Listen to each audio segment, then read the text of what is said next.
All right, welcome back to Soul Effect, where we're going to do more than just repeat Thomas Sowell's quotations and actually go into different things. Today, we're going to go over Walter Williams and his American Contempt for Liberty. So what this is it's a lot of him going through newspaper articles that he's submitted. And the one we've chosen today, right at the beginning, and what we're going to do, if I can get to it here for you, it's called The Hell With Your Constitution. Dated 2009, and what this is Dr. Williams, he actually goes to Dr. Robert Higgs, and questions why no one respects the Constitution anymore. And what he starts with is, instead of stimulus, do nothing, because our Constitution doesn't allow for anything to be done like a stimulus. He goes further into, should we be doing things for the research of diseases, arts? Should we be doing anything for Amtrak, the failing railroad? And we shouldn't be. The Constitution used to serve as a constraint on the government, and it no longer does. Politicians don't care. Either side of the aisle, it doesn't matter who you are, if you're Democrat or Republican, neither side cares. Let's read on further what he says. And he says, by bringing up the idea of constitutional restraints on Washington, Walter Williams say Dr. Higgs is whistling Dixie, which I don't know what that means. I'm going to have to look that one up. Let's read on. He says that in 1893, there was a depression. We got out of it without a stimulus. Also, there was a depression in 1920 to 1921. Again, came back, we had the roaring 1920s, right? The roaring 20s. And then in 1929, which most people know, it's a stock market crash, and people usually blame the stock market crash, but if we go over to Thomas Sowell, he mentions that the unemployment rate didn't hit that year, not in 1929. I also looked at the Bureau of Labor Statistics. That's a lot to spit. The unemployment at the end of 1929 was not the 25% that we know the stock market crash for. That didn't happen until the next year, over in June. And Thomas Sowell uses the Smoot-Hawley tariffs as the catalyst for that. That was done by President Hoover and Congress. But what else did they do? They raised the tariffs, which we see right now, because today is October 31st, 2025. Propped up wage rates. I don't know if that one is actually propped up in the news. Bailed out farmers, which you all know, that's more of a Republican thing, which we should stop. Bailed out banks, that's a both party thing.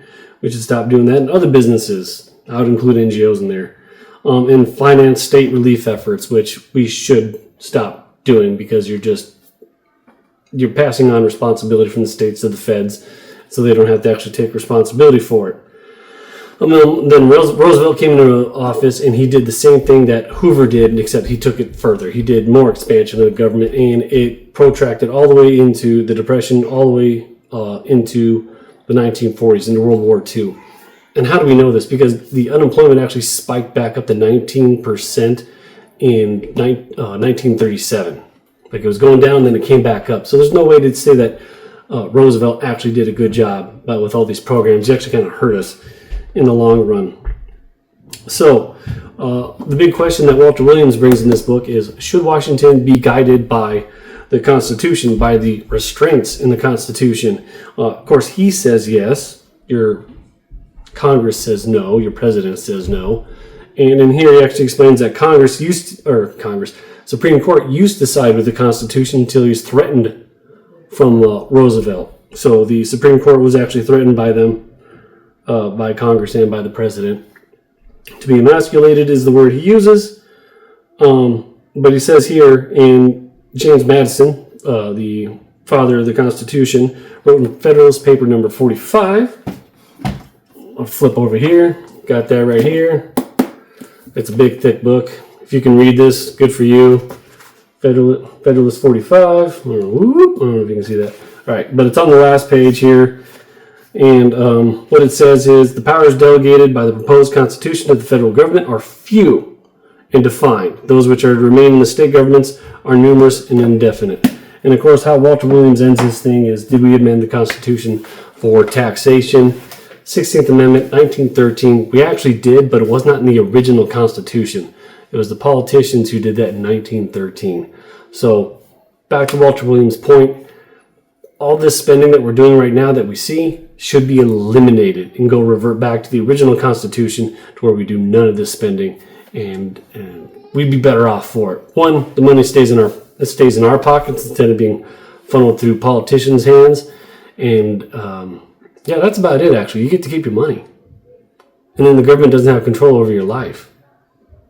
That sounds pretty nice. Tell me what you think, and like, subscribe would be great. Starting this out, going to go through all of Walter Williams' newspaper articles, going to go over some Mises also, and maybe the Federalist Papers. That's a little heavy. It's a little dry. They spoke very, I would say, pompous a little bit, but there you have it.